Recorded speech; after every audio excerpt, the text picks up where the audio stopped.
Welcome to the On the Hill podcast, episode 2. Yes. On this episode, we talked about a fascinating concept and one that I think we all can agree is adorable and beautiful, and that is puppies. Puppies. Puppies and dogs. Yeah. And, it's amazing to think that puppies can actually reveal the character of God. And that's what we talk about on this episode. So subscribe wherever you can, listen to wherever you can on all podcast platforms, and enjoy the episode. Yes. Glad you're here. And we're off. Good to be back. Yeah, episode 2. Imagine. On the hill. On the Hill podcast. Why? Why on the hill? Why not? We're in Hillsboro, Right? but also there's this thinking of we're going to climb the hill together. Uh-huh. And we're going to be thinking, and we're going to be processing, and Right. then by the time we're done, we've gotten off the hill. You know what I think when I'm on the hill, though? Mm. I think of Jesus. Of course. He died on the hill. Mm. You know, he sermoned on the hill. Mm. You know, when the Jews sacrificed, they sacrificed on the hill. I love that. That nature of just reaching out to God. Well, I didn't know we were going to take it spiritually. I don't know. Just that's kind of cool. It's kind of a cool name. It has many levels. I like it. I like it. It does. I like it. This is the On the Hill podcast. And I think hopefully that we could have something here for people that could hit those dimensions. Like it is a real life thing. We're taking a topic, we're taking to the hill, and we're gonna see what it means. Yes. And then the spiritual nature of it is like that's what we want to be doing here. I hear you. Great. It's great to be here. Today, topic. So I have an interesting one. You have an interesting one. My mother Mm-hmm. just got a dog.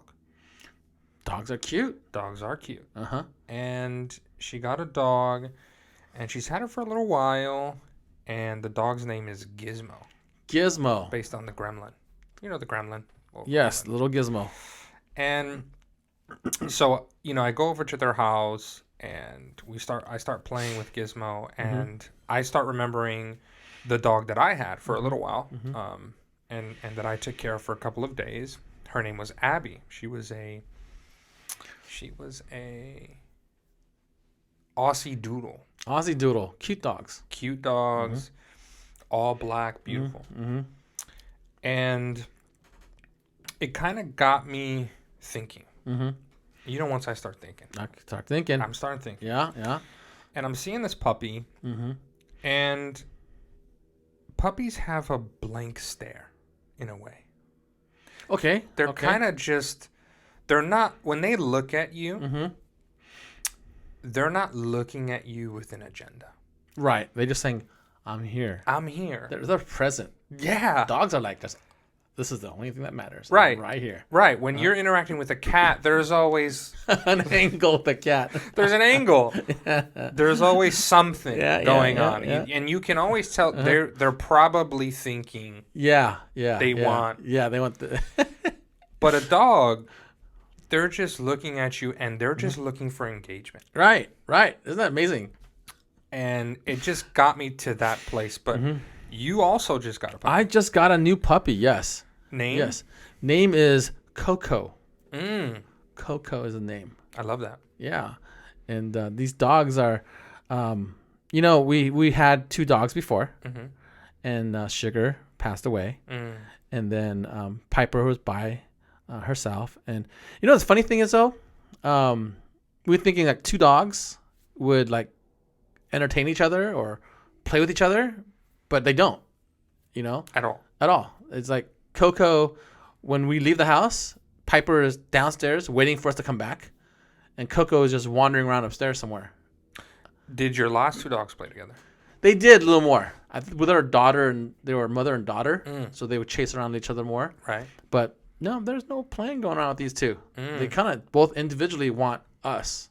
Now, what kind? Piper is Piper is 3/4 golden okay, and 1/4 poodle. and then And Coco. Coco is the opposite. She is 1/4 golden and 3/4 poodle. Wow. Yeah, so they're opposite in that. I hear you. And so, Yeah. So we got a new dog. How old is Coco? Coco is 4 years old. Wow. Yeah. So you're using pup for 4 years old. Yes, we call them both puppies. Mm. Yeah, but yeah, they're 4 years old, and it's hard to rehome. That's one thing I'm noticing is that dogs are interesting animals. Mm-hmm. There's something else. They my daughter commented, you spell God and you spell it backwards, God, dog. Okay. I hear that. And it's like, these are special animals. My son asked, she's like, I wonder if dogs were always domesticated or were they wild? Now the evolutionists would think, well, they came from wolves and whatnot. Sure. But I'm thinking, I really believe God made dogs for a special reason. Mm-hmm. They didn't just make dogs for just out of accident and domesticated. I really don't think that way. I know like I said, the naturalists would think that way, but I'm not sure I think that way anymore. I think dogs had a special purpose for humanity. Go on that a little bit. And why we as humans, we need love, we need companionship. And this is really frankly interesting. Most humans don't possess those full qualities sometimes to have relationships or to have connection without any with people. Yeah, with people. But I'm thinking there's something also to the nature of a dog with no agenda. That's the thing. You're right. It's not. They look at you like, I'm here for you. They're so present. Yeah. And dogs are so that way, and God made it. So it fascinates me, because we humans need connection. Mm-hmm. And I think almost out of mercy, because God knew how broken people were. Interesting. So okay, this is interesting. God, dog thing. Yeah. Could it be that dogs loving us unconditionally, dogs loving us with no agenda, mm-hmm. Dogs loving us with a complete and utter mindful, present, engaged moments, does that replicate God's love? I think in a very shallow way, yes. In a very shallow way. I mean, of course, God is infinitely deeper, right? Of course. But it gives us that thing that we need, It's like, we need this. Now, God is going to take it to the millionth level. Of course. But I think the dog proves God. I think our desire for a dog proves God. Because why do we want a dog in the first? Let's think about this for a moment. Yeah. Let's really think about this dog, okay? Yeah. It poops, right. It pees, it's food, it bites stuff, it claws stuff. I mean, a lot of stuff that dogs do that we don't want to deal with, right? Right. But I'm thinking to myself, but we want dogs, right? Mm-hmm. What is that? Why? Mm-hmm. What is that? Where does that connection come from? What does that dog really do for? Okay, fine. Guard dog. Okay, there are some things they do, right. But outside functionality. Yeah, there's some functionality, but there's so much more to the dog. Yeah. My wife, even me, actually, we both love our dogs. Like, okay, I'm gonna tell you the truth here. We sleep with our dogs. I know it's not highly recommended, but they sleep with us, and to the point sometimes, if I come late to my bed, I lose my side. Okay, I lose my side. Yeah. And then my wife be like, well, you better get in early. Gotta get in early. Yeah. Or you lose your place here. Right. And then now we have 2 dogs. Now here's my question. Do you, how did you get to that? Do they love sleeping with you? They just want to be close to us. Or did you bring them in? No. They came in on their... Yeah, they just, I hate to say this, but Piper used to come follow me to the restroom. Because she just constantly wants to be with us, with me, right? And when she's scared, she just walks on me. Mm-hmm. I'm her comfort, and I'm her connection to. It's fascinating. As much as we need dogs, they need us too, right? It's reciprocal. Yeah. But that's what love is. Mm-hmm. I love that. If love was just getting something from the dog, I think it'd be half short, right? The dog needs my love. And I know she needs my love. She wants to be pet all the time. She wants to be adored. She wants me to say nice things. It's fascinating. This is really interesting. Hold on. Go This is really interesting. This God dog thing. Uh-huh. Now I'm Yeah. I'm just on this God dog. I haven't been able to get off of it. What does go back to that? What does a dog need from us? You said approval. That they're worthwhile. They're so, I want to say empty. They're so selfless. We're going deep here. Yeah. Because God is selfless. This is where I'm going. And he actually needs our approval. I mean, that blows me away. Yeah. Because that's how God nature is. Yeah. God is he wants us to affirm that he is our God. Not just wants, he needs it. Go on that. You know? It's like, I think we're selfish creatures. We protect ourselves, you know? Right. We're like, this is who I am. We don't want to give. We don't want to be that way because we feel we're not getting anything back. You know? Because we don't. It's really scary. We give everything, and if we don't get anything back, we become empty. Like, we don't know who we are. Okay? And God is like that. He gives everything of himself. Right. And he needs something. So I need to tell him, God, you're love. God, you're amazing. You're loving. Okay. So that when Jesus says, love God with all your heart. And all your, right? He's basically saying, love God with everything that you are. Right. You're saying that thinking replicates the thinking of how we ought to relate to our dog. We love the dog with everything that we are because they need that. Yeah. And then what does the dog give us in return? Wow. Companionship. That they look into our eyes and they like, we matter. You know, like I care. I'm the whole world to that dog. You know what I'm saying? I'm the whole world. Loyalty. Yeah. He looks at me with those eyes like, you're everything to me. Nothing else matters except for you. Right. And that feeling you get as an owner, you get like, wow, that I'm her world. You know, and it draws me to her. You know, it draws my affection to her. And I want to. It's similar to you know, I have 3 kids. You had 2. We just had a couple over. And she's holding her baby. And I said, I need more babies in my life.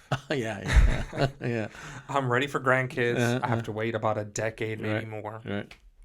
But I'm just telling her I need more babies. And we all just start talking about the nature of babies.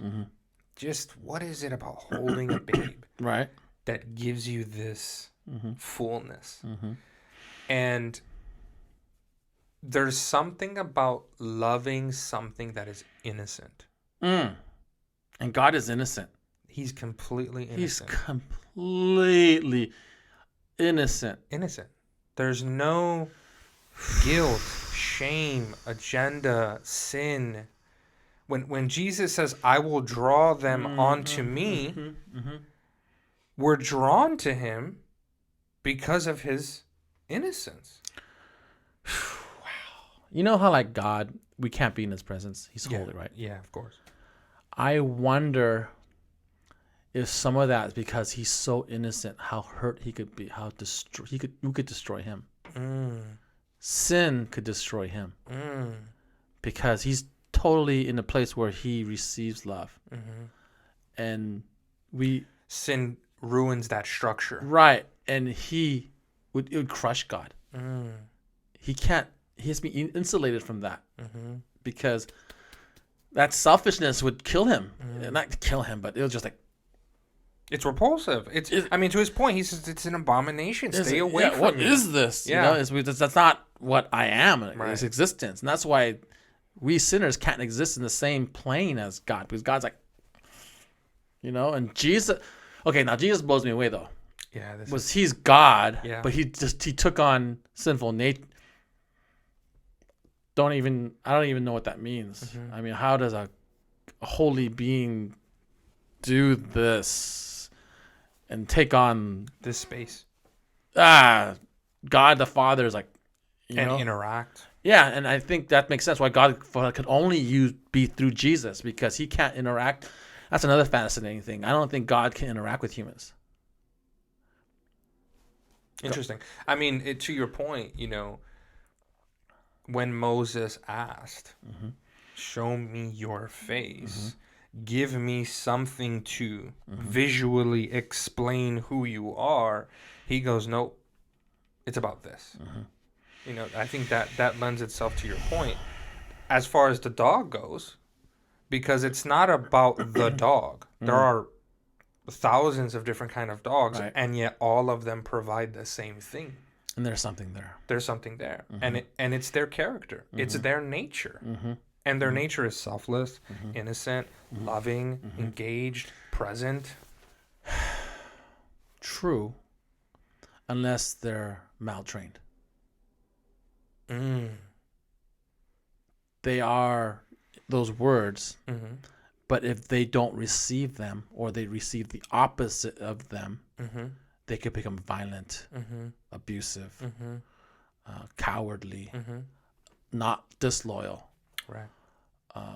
That's also fascinating too.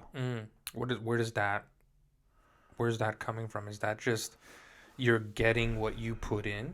Kind of. Yeah, that's another remarkable thing.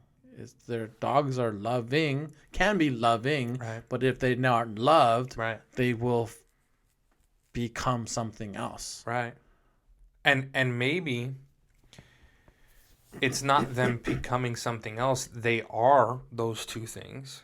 It's just when I give the dog what it's asking for, this takes over. And also my perception of this dog takes over. Right? Because the way that I see the dog, your dog can act in a way that doesn't make sense to me. Right. Right? Okay. And it can climb on my lap and lick my face, and to me that's annoying. Right? I'm just saying. Yeah. But to you, you love that. Right. So my perception of your dog is that it's not trained well. But your perception is this is exactly the way I want to be loved. They learn to love you the way you want to be loved. Yes. And I wonder if some of that translates to people's perception of God. People are putting into their space into a religion or a perception of God that doesn't actually change who God is.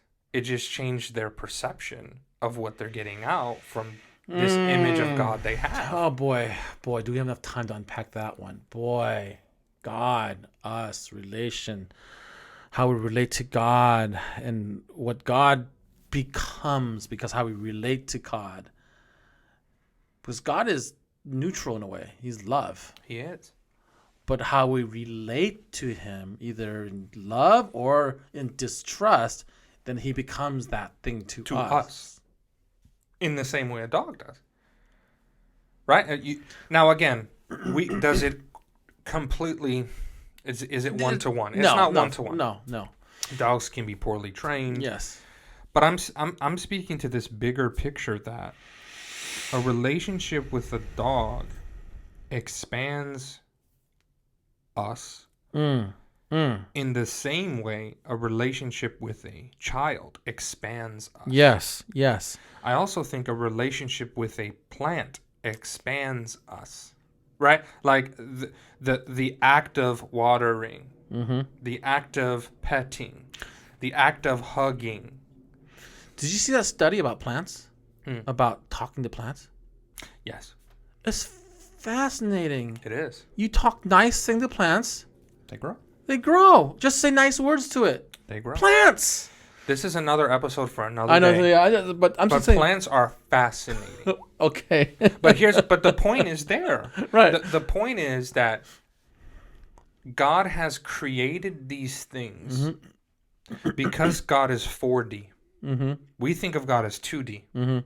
But because God is 4D, God has placed these different elements of the experience to expand us in a new way. Oh, man. God blows my mind every time. I mean, it's amazing. It's just, really? I mean, it's wow. It's just the multi-layers. Yeah. A dog. Yeah. Does for us. Yeah. And his mercy to us. Right. God has given the gospel through the dog. Think about that. You know, he's getting people to think, this is what you need, this is what you want, desiring. Yeah. Because everyone wants the same thing. We Right. want that desire of love, affection, loyalty. And we get it from a dog. There's this really amazing book called Christ Object Lessons. I don't know if you've heard of it.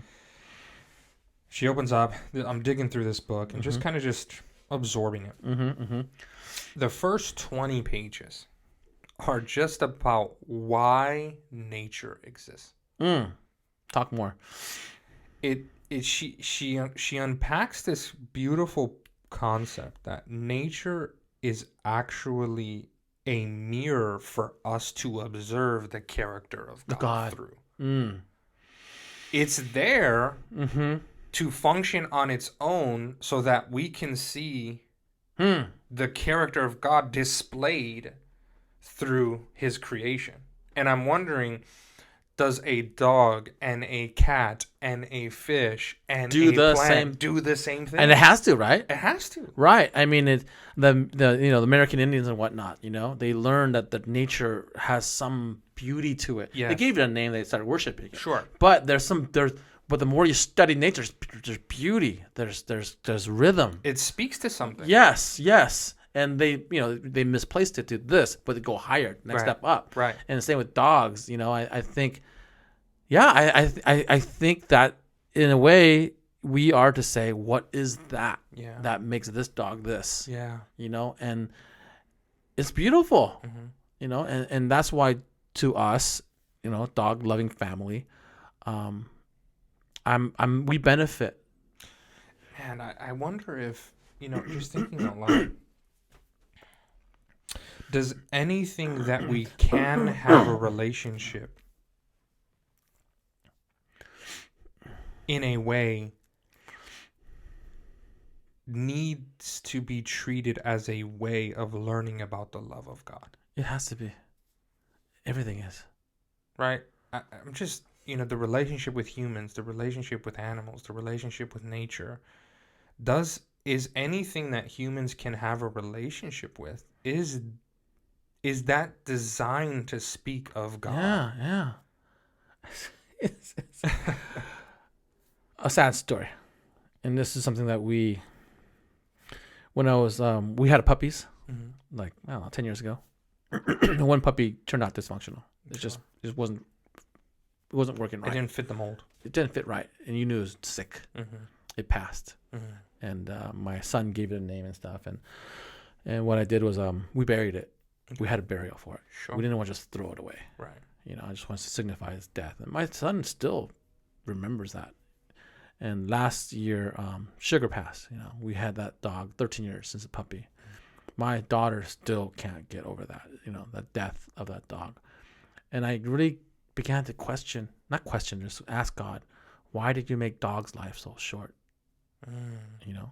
Because it's only 13 years or 12. Right. And there is something to be said about death that God wanted to teach us with, There's something deep there because you don't get to see your parents die. I mean, that's a one time only event, But there is something in death and loss that helps us, that teaches us there's more, Wow. I was like, wow, death of a dog can really help us kind of see life in a better way. That loss there. Also, a death of a dog hurts so much because of its character. Yeah. Right? Like, when we think of things that we don't necessarily care for, when that thing passes or, we don't mourn it, we're like, oh, good riddance. Thank God. All right, it's done. But because of its nature and because of its character and because of where it stands in your life, when you don't have it, there's a gaping hole in your heart.